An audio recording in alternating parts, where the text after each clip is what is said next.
last one, advanced 7th graders, on this kind of angle problem. We do have some more types to go, but last one on this stuff we've been up to for a while, so hang in there. Today I want to teach you how to solve angle problems when you have variables on both sides of an equation. You know the drill. Make this the title on the next free page in your math notebook. When you've done that, mark it, close it, and give me all that brain power that you got.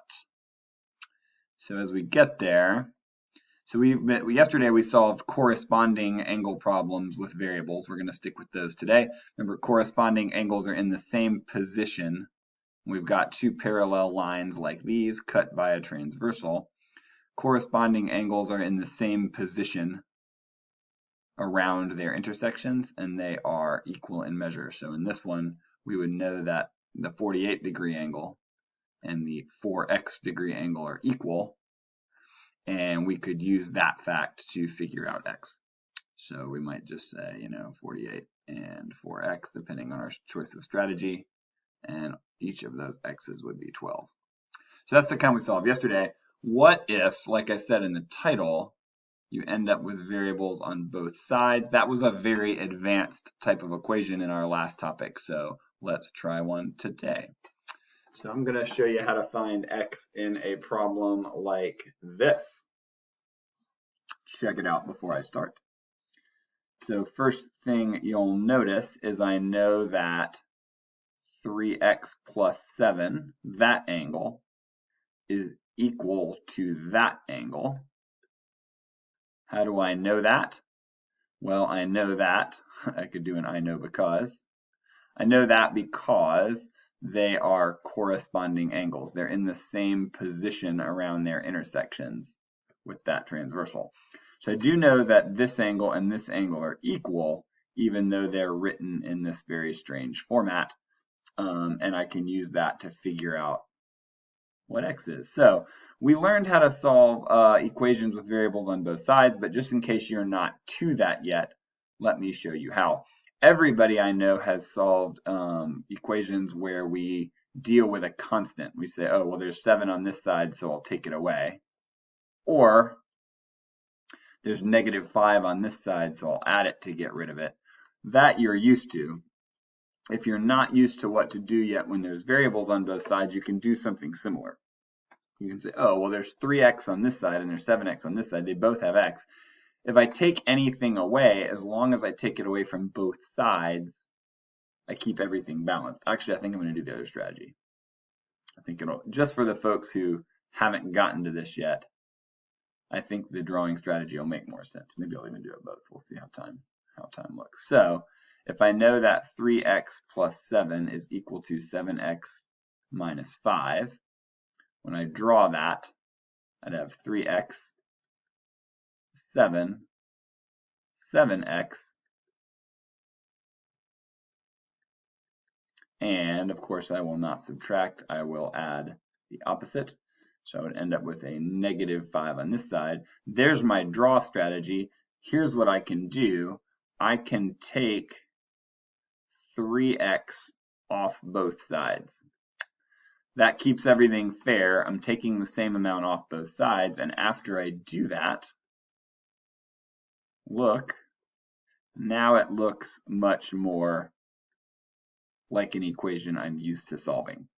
So the variables on both sides make it very hard to figure out what x is, so what we tend to do is adjust so that they're not on both sides, and we end up with that. Now I'm ready for a regular old equation that I think all of you know how to solve. So I would add 5 on this side to get rid of that. So I would add 5 on this side. After I did that, I would end up with 12 here and 4x here, because those kind of cancel out, and each x would be 3.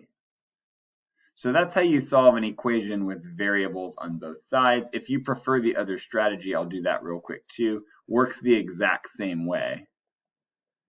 If you see variables on both sides and you find it intimidating, I wouldn't be surprised. So all you have to do is say, well, if there's 3 here, there's 7 here. If I take these 3 away, then there's not any on that side anymore, and it's not so intimidating. And that's fine as long as I also take 3 away on this side. Then you're left with 7, 7x, and -5. And same steps as when we drew. Add 5 on this side to make a 0. Oops, 4x, I'm so sorry. 7x minus 3x. And then divide by 4. So either strategy, of course, still gets you the same thing. All right, let's try one together. Open up that math notebook and let's find x in this one. So you'll notice here we have corresponding angles. Looks like lines 1 and 2 are parallel indeed. And we have this transversal, even conveniently called T. And so that means the 2x plus 20 and the 3x minus 10 are corresponding angles. And corresponding angles are congruent or have equal measurements. So what I know from looking at that, I don't know what those angles are, but I do know they're equal. So I know that 2x plus 20 is equal to 3x minus 10. There's my equation. And now, like our title says today, I have variables on both sides, which may be new to you if you haven't gotten this far in your equations levels yet. You may solve this with either strategy that you prefer. For the folks who aren't comfortable with it, I think the drawing strategy makes this more clear. So I'm going to set it up with that. 2x here, 20 here, 3x here, and after I add the opposite, I would have -10 here. Even if you don't know how to solve this, you should know how to draw it. I didn't teach you anything new in the drawing strategy to do this. You literally just draw what you see like we always do. And so hopefully that at least isn't intimidating. What is intimidating, if this is new, is what do I do when there's x's here and there's x's here? And what you're going to do, the way you're going to handle that, is you just take, there's 2 here, there's 3 here, so I'm just going to take 2 from both sides. Then I don't have them on both sides anymore. That's a fair move. I'm taking 2 from both sides. Everything still stays equal. And now when I redraw it after that, it's quite simple. 20x and -10. You may just be able to figure out x like right away here.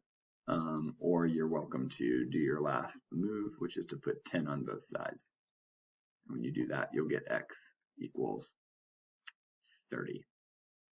So that may be new and that may be very difficult for you to deal with variables on both sides, depending on how far you've gotten in your equations levels yet. I think I teach this in level 17 if you haven't gotten there yet.